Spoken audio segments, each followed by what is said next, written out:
profético, que es el espíritu de Jezabel. Y hoy, esta tarde, vamos a hablar acerca de este espíritu. Yo le puse como título a mi mensaje: Jezabel cae.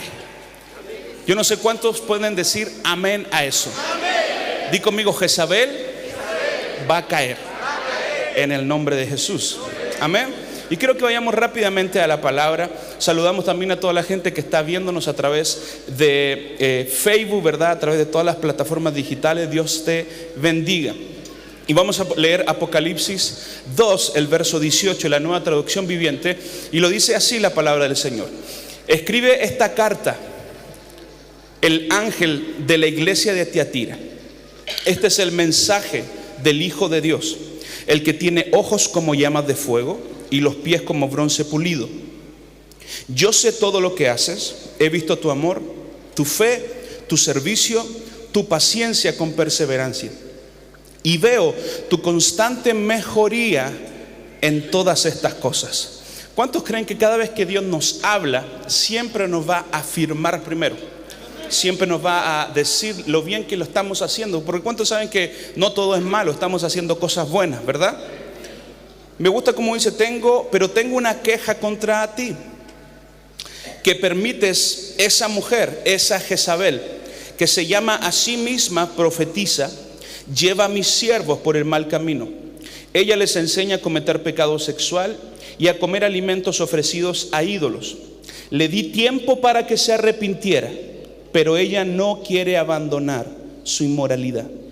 Por lo tanto, la arrojaré en una cama de sufrimiento, y los que cometen adulterio con ella sufrirán terriblemente, a menos que se arrepientan y abandonen la maldad de ellas. ¿Cuántos creen que Dios es un Dios de oportunidades? Dios es un Dios de gracia, Dios es un Dios de amor. Esta mujer, ¿verdad?, que vamos a ver un poquito en la Biblia, quién fue, qué es lo que hizo, qué es lo que representa. Hizo tan mal a la iglesia, tan mal al reino de Dios, pero aún así Dios le dedica estas palabras: a menos que se arrepienta y abandonen la maldad.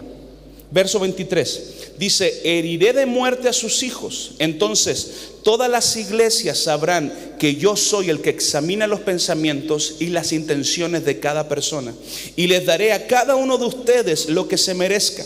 Pero también tengo un mensaje para el resto de ustedes en Tiatira, los que no han seguido la falsa enseñanza, verdades más profundas, como ellos las llaman, que en realidad son la profundidad de Satanás. Dice así: no les pediré nada más. Verso 25: solo que retengan con firmeza lo que tienen hasta que yo venga. A todos los que salgan vencedores y obedezcan hasta el final, les daré autoridad sobre todas las naciones. Gobernarán las naciones con vara de hierro, y harán pedazos como si fuera olla de barro. Verso 28: tendrás la misma autoridad que yo recibí de mi Padre, y también les daré la estrella de la mañana. Todos los que tengan oídos para oír deben escuchar al Espíritu y entender lo que Él dice a las iglesias. ¿Cuántos dicen amén?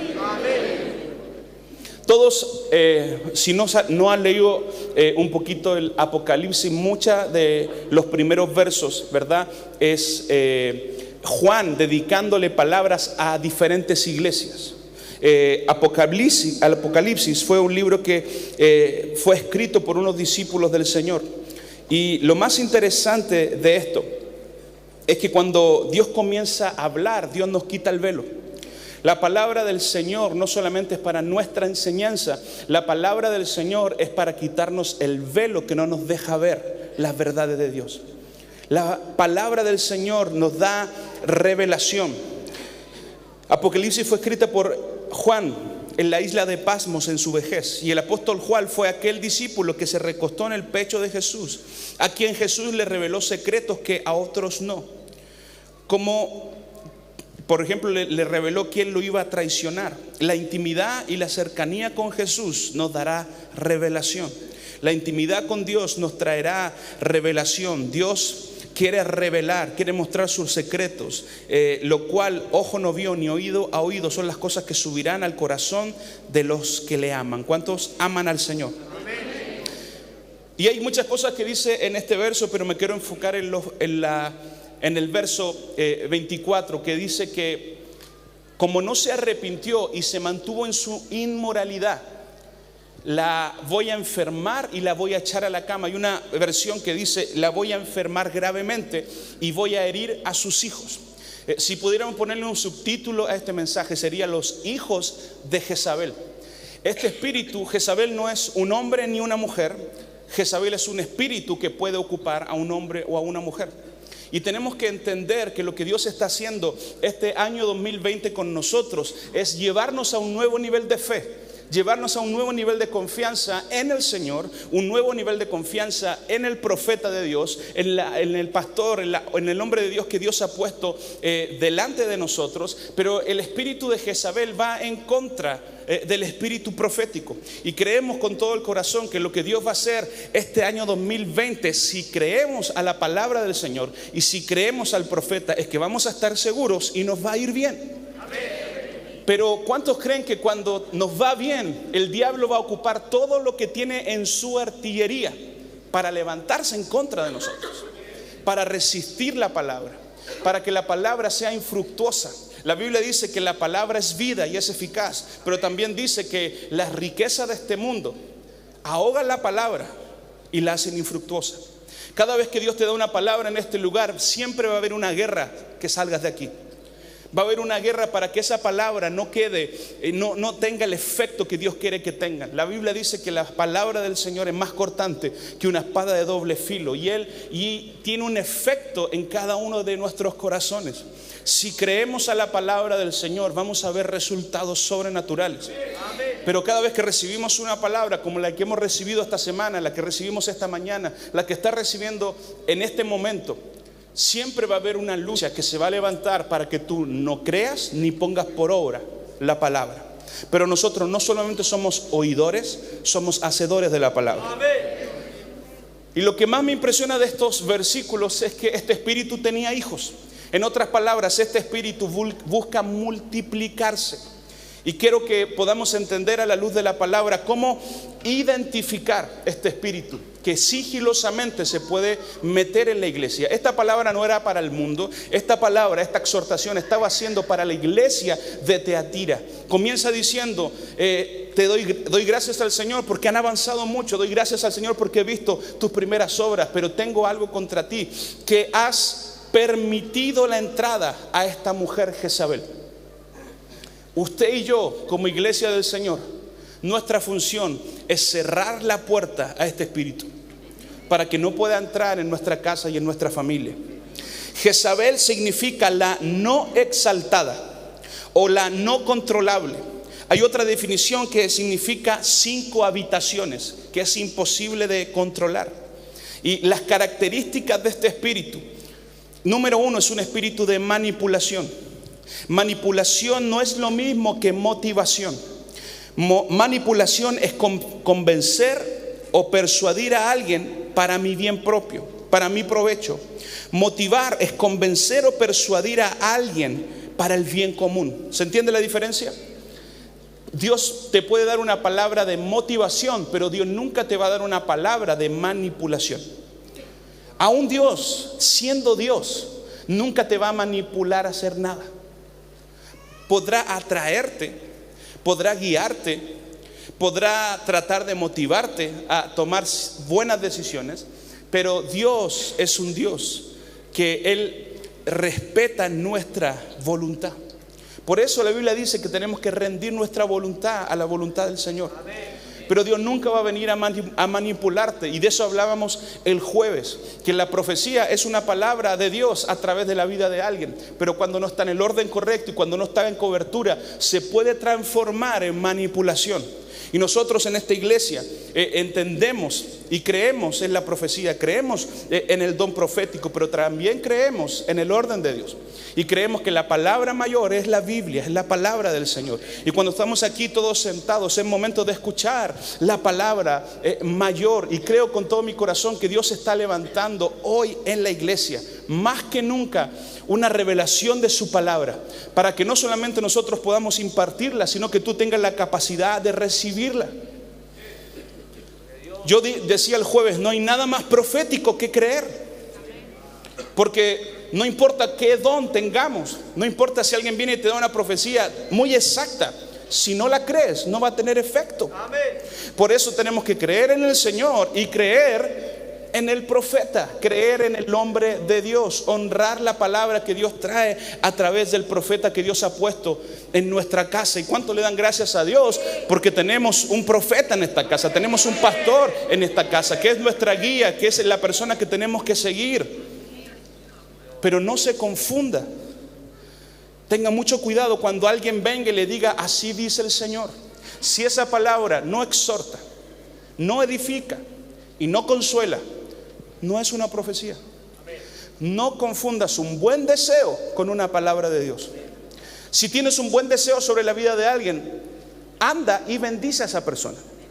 De hecho, Pablo, todas las epístolas, todas las cartas, comienza diciendo, yo deseo que seas prosperado, yo deseo que tengas buena salud, yo deseo, escúchame bien, no hay maldad ni hay mala intención en querer que alguien sea bendecido, en querer que alguien prospere, en querer que alguien fructifique. Pero por favor, no ocupes la palabra del Señor en vano.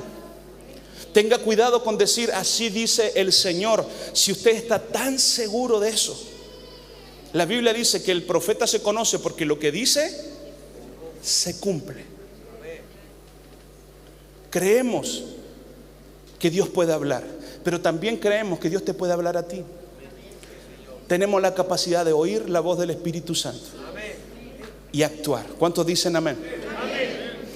Este espíritu es un espíritu de manipulación. Es un espíritu también de deshonra, de no guardar el pacto ni el compromiso. Un espíritu que no guarda el pacto puede estar casado y vivir sin guardar el pacto, guardar el voto, mantener la mente y el corazón puro.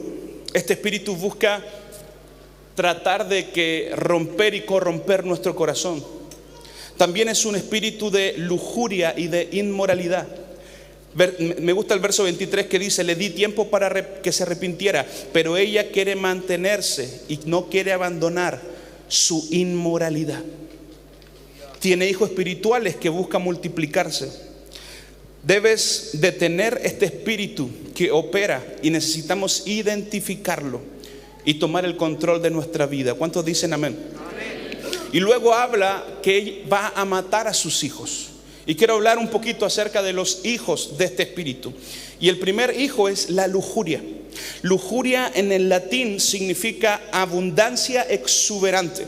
Todos asimilamos lujuria a deseos carnales o sexuales, y claro que tiene que ver, pero me gustó mucho que existe un sentido no sexual de la lujuria que se refiere a un deseo apasionado de obtener algo. Cuando ves algo y lo quieres obtener y que no lo tienes, entra lujuria en nuestro corazón por querer tener algo que no tenemos, que no nos pertenece. Uno de los hijos de Jezabel es la lujuria, la inmoralidad. Inmoralidad viene de fornía en el griego, que significa fornicación. Pornografía. Pornografía es un espíritu que se mete. Pornografía viene de el latín que dice algo gráfico, perverso. Y todos los que estamos aquí estamos expuestos a la pornografía. Pornografía es un espíritu que va en la lujuria y que es un hijo de Jezabel. Y que tú y yo necesitamos cerrar la puerta para siempre en el nombre de Jesús a ese espíritu. ¿Sabe por qué? Porque cuando usted y yo nos mantenemos en el pecado, no solamente te estás afectando tú, estás afectando a tus hijos. Dios no mató a los hijos de Jezabel por lo que hicieron ellos. Dios mató a los hijos de Jezabel por lo que hizo su mamá. Cuando no exponemos el pecado y mantenemos oculto el pecado, no solamente te estás afectando tú, estás afectando tus generaciones. Y el pastor nos hablaba de esto en la mañana, de cortar las maldiciones generacionales que por años han estado en nuestra familia, las maldiciones de iniquidad, de pecado que se repiten de generación en generación en generación, y lo contrarrestamos o queremos taparlo con decir, no, es que en mi familia siempre han sido así, mi abuela fue así, mi mamá fue así, yo soy así. Porque tus antepasados fueron así, no quiere decir que te tienes que mantener en el mismo pecado, mantener en lo mismo. Dios quiere romper las maldiciones y quiere traer libertad a tu generación. ¿Cuántos dicen amén? Número 2, el temor es otro hijo de Jezabel. Vivir en temor es vivir una vida sin fe. Vivir en temor es vivir una vida de sentirse atemorizado, de sentirse intimidado. Iglesia amada, no tenemos que tenerle temor al diablo, tenemos que tenerle temor a Dios. Amén. Temor a Dios no es tenerle miedo a Dios, sino es tenerle respeto a Dios. Amén. No tenemos que tenerle miedo a las obras que el diablo puede hacer, porque Cristo vino a deshacer las obras de Satanás. Él murió en la cruz del Calvario y exhibió públicamente, triunfando en la cruz, a todos sus enemigos. Él pagó el precio por usted y por mí, para que tú y yo no vivamos una vida de temor para estar otra vez en esclavitud, sino que vivamos una vida de amor a través de la adopción que el Espíritu Santo nos dio. La Biblia dice que el Espíritu vino sobre nosotros y hoy podemos decirle Abba, Padre. No para estar otra vez en temor. Dios te salvó para romper el temor y para que vivas una vida de fe. No puedes vivir una vida de fe si estás viviendo en temor. La Biblia dice que el perfecto amor de Dios echa fuera el temor. ¿Y cuántos creen que el temor se va a ir esta noche? En el nombre de Jesús. Número 3, me pareció súper interesante. El tercer hijo de Jezabel es el desánimo. Desánimo, cansancio, deseo de tirar la toalla, de decir hasta aquí llegué. El pastor nos predicaba acerca de eso, cómo vino un espíritu de desánimo sobre la vida de Elías, del profeta. Mira lo que dice el Salmo 42:5, la Nueva Traducción Viviente. Dice: ¿por qué estoy desanimado? ¿Por qué está tan triste mi corazón? Pondré mi esperanza en Dios. Nuevamente lo alabaré. Él es mi Salvador. ¿Por qué estar desanimado? ¿Por qué estar triste en nuestro corazón? ¿Sabe por qué? Porque hemos puesto nuestra esperanza en cosas que se acaban. Hemos puesto nuestra esperanza en el lugar equivocado. ¿Cómo vengo en contra del desánimo? Salmo 42 nos dice: pon tu esperanza en Dios. Pon tu confianza en el Señor. Pon tu esperanza en el Señor. Pero pastor, no sé lo que va a pasar el próximo año. No sé lo que va a pasar en marzo. Yo tampoco sé lo que va a pasar en marzo. Pero sigo poniendo mi esperanza en Dios. No pongo mi esperanza en que los políticos resuelvan algo. No pongo mi esperanza en que el jefe me resuelva la vida. Pongo mi esperanza en Dios. Cuando pongo mi esperanza en Dios, el desánimo se va, el temor se va, la tristeza del corazón se va. Iglesia, no es tiempo de estar desanimados. Es tiempo de vivir una vida de fe. En tiempos como estos, la fe se tiene que levantar. En tiempos tan inestables como estos, necesito vivir una vida de fe. Vivir una vida de fe significa decir: Dios es fiel. Yo sé que Dios es fiel. Yo sé que si Él lo dijo, Él lo va a cumplir. Por eso Pablo dijo: el que comenzó en ti la buena obra, la va a terminar. Si Dios comenzó algo en ti, Él la va a terminar. ¿Sabe por qué sé que la va a terminar? Porque Él es el alfa y Él es la omega. Él es el principio y Él es el fin. Él sabe cómo empezaste, Él sabe cómo vas a terminar. Él te tiene en su mano, y lo que está en su mano nadie lo arrebata. Nadie lo arrebata. Pastor David en la mañana predicaba: aunque la higuera no florezca, con todo me alegraré en el Dios de mi salvación. Iglesia, no es tiempo para estar desanimado. Es tiempo para alegrarnos en el Señor. Es tiempo para declarar: mi Redentor vive. Es tiempo para declarar: es tiempo del Señor. El desánimo puede entrar sigilosamente a nuestra vida. No importa los dones que tengas, no importa las promesas que tengas. Si entra el desánimo, no vas a tener ganas de levantarte de la cama. Si entra el desánimo, vas a quedarte paralizado, sin moverte. Eso es lo que hace el desánimo. Eso es lo que hace el espíritu de Jezabel en nuestra vida. Número 4 y último: depresión. Primera de Reyes 19, 1 dice: cuando Acab llegó a su casa, le contó a Jezabel todo lo que Elías había hecho, incluso la manera en que había matado a todos los profetas de Baal. Entonces Jezabel le mandó este mensaje a Elías: que los dioses me hieran e incluso me maten si mañana a esta hora yo no te he matado, así como tú los mataste a ellos. Y Elías, ¿qué dice ahí? Tuvo miedo y huyó para salvar su vida. Se fue a Beerseba, una ciudad de Judá, y dejó allí un sirviente. Luego siguió solo todo el día hasta llegar al desierto. Se sentó bajo a un solitario árbol de retama y pidió morirse. Basta ya, Señor, quítame la vida, porque no soy mejor que mis antepasados que ya murieron. Y el pastor nos habló de esto en la mañana. Como un hombre de Dios que tiene una gracia del Señor, que habla por Dios, que mató recién a los profetas de Baal por una amenaza de un espíritu, entró miedo. Escúcheme bien y vea la secuencia. Dice que tuvo miedo y huyó. Tuvo miedo y huyó con un sirviente, y dice luego que después quedó solo. Y este es el patrón que ocupa el diablo. ¿Te equivocaste? Nadie quiere estar contigo. ¿Te equivocaste? Tienes que estar solo. Mejor huye del problema. Escúcheme bien, aunque huyas del problema, el problema va a seguir ahí. La solución no es huir, la solución es enfrentar el problema, hacerle frente al diablo, romper ese espíritu en el nombre de Jesús y declarar libertad sobre tu vida. Escúcheme bien, la depresión no es un problema inicialmente psicológico, es un problema espiritual. David decía cuando pecó, cuando cometió el peor error de su vida, dijo: Señor, no quites de mí tu Santo Espíritu y devuélveme el gozo de la salvación. Escúcheme bien, cuando usted y yo pecamos, dejamos una puerta abierta para que el temor entre y el gozo de la salvación se va.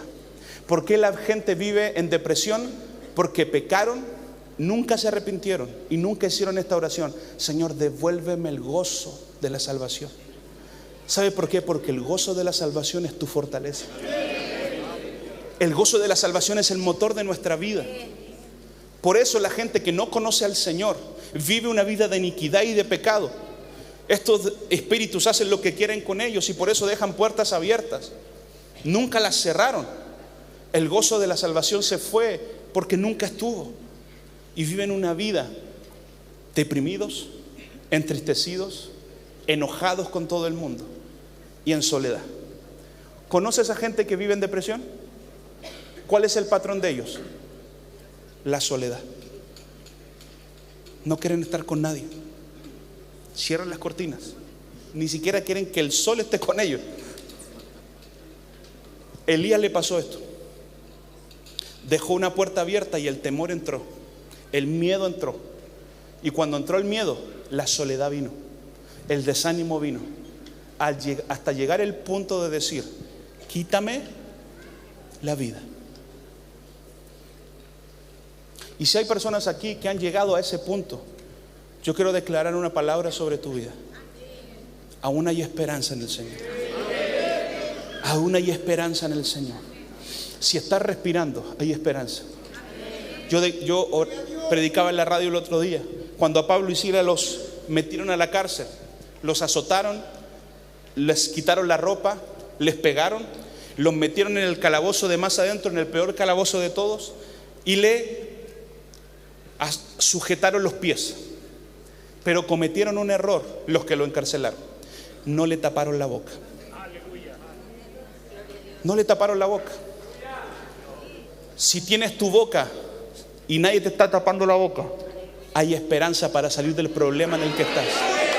Hay esperanza para salir. La solución a tu problema no está en un préstamo más, está en tu boca, está en tu adoración, está en tu oración. Iglesia, identifiquemos este espíritu, expongámoslo.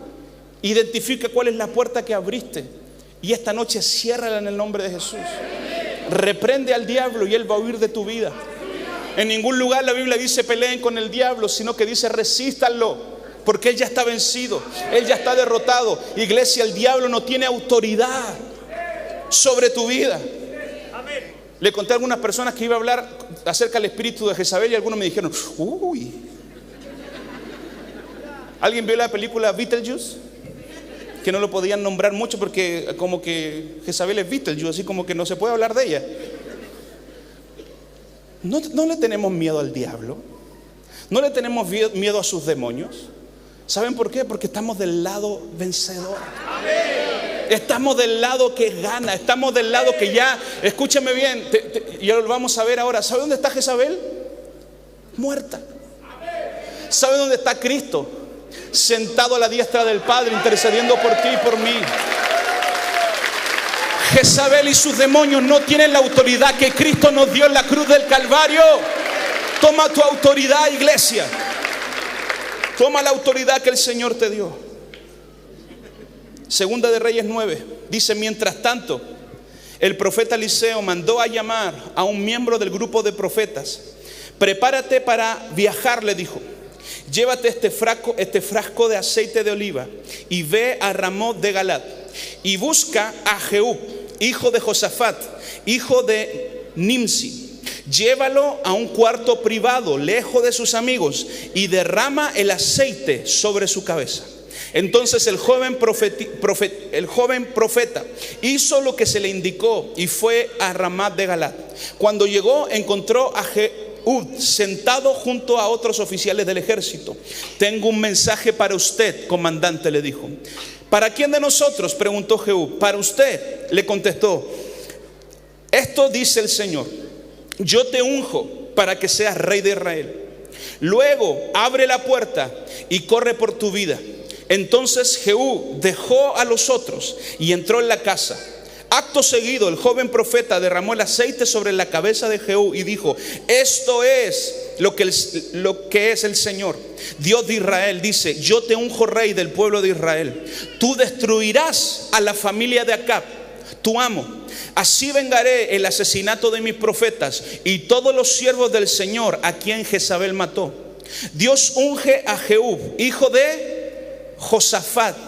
Escúchame bien, Josafat significa juicio. Dios unge a su hijo para traer juicio a Jezabel. El verso 22 dice: el rey de Joram preguntó: ¿vienes en son de paz, Jehú? ¿Cómo puede haber paz cuando la idolatría y la brujería de tu madre Jezabel están por todas partes? Contestó Jehú. Verso 23. Entonces el rey Joram, dando vuelta a sus caballos para huir, le gritó a Ocosías: traición. Jehú tensó su arco y le disparó a Joram entre el hombro. La flecha le atravesó el corazón y Joram cayó muerto dentro de su carro. Cayó muerto dentro de su carro. Vamos al verso 30.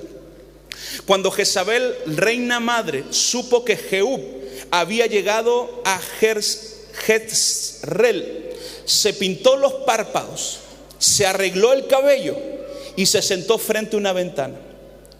Cuando Jehú entró por la puerta del palacio, ella le gritó: ¿has venido en son de paz, asesino? Tú eres igual a Zimri, quien mató a su amo. Verso 32. Jehú levantó la vista y la vio en la ventana y gritó: ¿quién está de mi lado? Entonces 2 o 3 eunucos se asomaron a verlo, y entre más se acercaba uno a este espíritu. Mire lo que dice el verso 23. Tírenla abajo, gritó Jehú. Así que la arrojaron por la ventana, y su sangre salpicó la pared, y los caballos y Jehú pisotearon el cuerpo de Jezabel con las patas de sus caballos. Dios unge a un joven para traer juicio sobre Jezabel. Dios unge, escúcheme bien, a un hombre para venir en contra y matar un espíritu. Lo voy a repetir: Dios unge a una persona y le da autoridad, le ungió su cabeza con aceite le dio autoridad para matar a un espíritu. Quiero que podamos entender qué es lo que significa Jehú. Jehú significa Dios y Él. Dios y Él. Dios quiere traer juicio a través de Jehú. Nosotros, usted y yo, somos los ungidos de Dios para traer juicio sobre este espíritu. En otras palabras, Jehú fue ungido para traer juicio a las obras de Jezabel. Usted y yo somos ungidos por Dios para traer juicios a las obras de Satanás, como si Dios mismo fuera a través de nosotros. Mire lo que dice 1 de Juan 3:8. Sin embargo, cuando alguien sigue pecando, demuestra que pertenece al diablo, el cual peca desde el principio. Pero el Hijo de Dios vino para destruir las obras del diablo. Y quiero ser muy claro en esto, y con mucho temor lo digo. Lo que nos da autoridad para romper el espíritu de Jezabel en nuestra casa es dejar de pecar. El que peca sigue en su pecado y en su inmoralidad, pero el que deja de pecar tiene autoridad, es ungido por Dios para romper las obras del diablo. Yo no sé qué es lo que ha querido hacer el diablo en tu casa, con tus hijos, con tu familia. Lo que te vengo a decir esta noche es que Dios te dio autoridad, y la autoridad viene cuando dejamos de pecar. La autoridad viene cuando hay un cambio de mente en nosotros y decimos: yo voy a parar de pecar, no solamente porque me afecta a mí, porque si sigo haciendo esto, le voy a traspasar este espíritu a mis hijos. Les voy a traspasar esta maldición a mis hijos. Iglesia amada, yo no sé tú, pero yo no quiero traspasarle nada a mis hijos que no sea la bendición de Dios. Yo no quiero dejarle ninguna herencia a mis hijos que no sea una herencia de bendición, una herencia de gracia. Iglesia, Dios te trajo a esta iglesia para que los velos sean quitados. Dios te trajo en la iglesia para que te conectes con el hombre de Dios y para que creas en el profeta que Dios ha puesto delante de ti. Y esta noche yo me paro como profeta de Dios delante de ti a decirte: Jezabel no tiene autoridad en tu casa, no tiene autoridad en tu familia. Si esta noche decides dejar de pecar, Dios va a ungir tu cabeza y te va a dar autoridad para pisarle la cabeza a este espíritu, para pisarle la cabeza a este espíritu. Iglesia, Dios nos está levantando y nos está poniendo en la línea de batalla por nuestra eternidad, por la eternidad de nuestros hijos, el plan de Dios para su casa. Iglesia, cierra la puerta a Jezabel, cierra la puerta a Jezabel y trae sanidad a tus generaciones. Cierra la puerta a Jezabel y trae sanidad a tus generaciones, para que el desánimo, la depresión, la lujuria y el temor no alcancen a tus hijos. Que las luchas que nosotros tenemos no las tengan nuestros hijos. Las luchas que mi papá tuvo, como las ganó, yo no las tuve. Las luchas que yo tuve, que yo vencí, mis hijos no las van a tener. Déjale a tus hijos victorias. Déjale a tus hijos conquistas. Déjale a tus hijos una herencia de bendición. Yo sé que la Biblia dice que la herencia de los padres a los hijos es casa. Son bienes materiales también, pero la mejor herencia que le podemos dejar a nuestros hijos es un buen testimonio. La mejor herencia que le podemos dejar a nuestros hijos es vivir una vida íntegra en tu casa, en tu hogar. Porque cuando vives una vida de integridad en tu casa, vas a tener hijos llenos del Espíritu Santo. Yo siempre lo digo lo mismo y no me avergüenza de decirlo. La mejor predicación que mi papá me hizo no fue en el púlpito, fue en mi casa. Por eso mis hermanos y yo servimos al Señor, porque vimos integridad en nuestra casa, integridad en nuestra familia. Escúcheme bien, no vimos perfección, vimos integridad.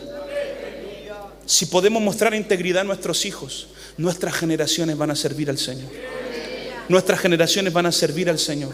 Y quizás hay personas aquí que están teniendo luchas con tus hijos. Esta palabra es para ti. Cierra la puerta a Jezabel. Cierra la puerta al temor. Ciérrale la puerta al desánimo. Ciérrale la puerta a la lujuria. Ciérrale la puerta a la hechicería. Porque la bendición de Dios es más poderosa que la maldición del diablo. La bendición de Dios es más poderosa que la maldición del diablo. Si quieres subir todo el equipo, por favor. Ya se me pasó el tiempo. Dios quiere exponer este espíritu para que lo identifiquemos y veamos si está en nuestra casa, en nuestra familia. Escúcheme, y quiero ser claro en esto. No se asuste si usted ve rasgos y lo identifica en su casa, en su familia. Lo importante es que lo estás identificando para poder cerrar la puerta, para que el Señor pueda ungir tu cabeza esta noche y le puedas pisar la cabeza a Jezabel, pisar la cabeza al diablo. Quizás por años en tu casa ha habido un pecado de manipulación y eso se traspasó a tu familia, a tus generaciones, y ya estás viendo rasgos que veías en tu mamá, que los ves en ti y que ahora lo estás viendo en tu hija. No es tarde para romper la maldición.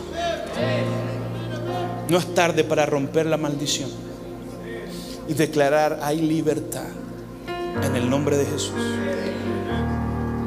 Hay libertad en el poder de la sangre de Jesús. Y yo quiero que oremos esta noche. Pero hoy tienes que tomar una decisión. Seguir siendo manipulado por este espíritu, o tomando una decisión de dejar el pecado. Escúchame, Dios es un Dios celoso. Él no te comparte con nadie. No podemos vivir en pecado y en Dios. De hecho, la Biblia dice: necesitamos ser fríos o calientes. A los tibios Dios los vomita. Cuando se levantó Elías y le dijo al pueblo: basta de estar entre dos pensamientos, basta de ser tibios, tomen una decisión. Fue el mismo principio diferente que ocupó Jehú. Cuando la vio, gritó a los que estaban con ella: ¿quién está conmigo? Y hubieron algunos que dijeron: yo ya no quiero estar más con este espíritu en mi casa, yo estoy con el hombre de Dios. Y sus mismos eunucos la empujaron y se murió.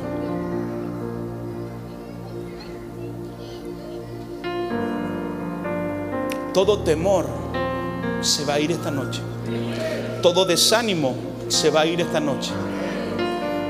Y vamos a tomar una decisión.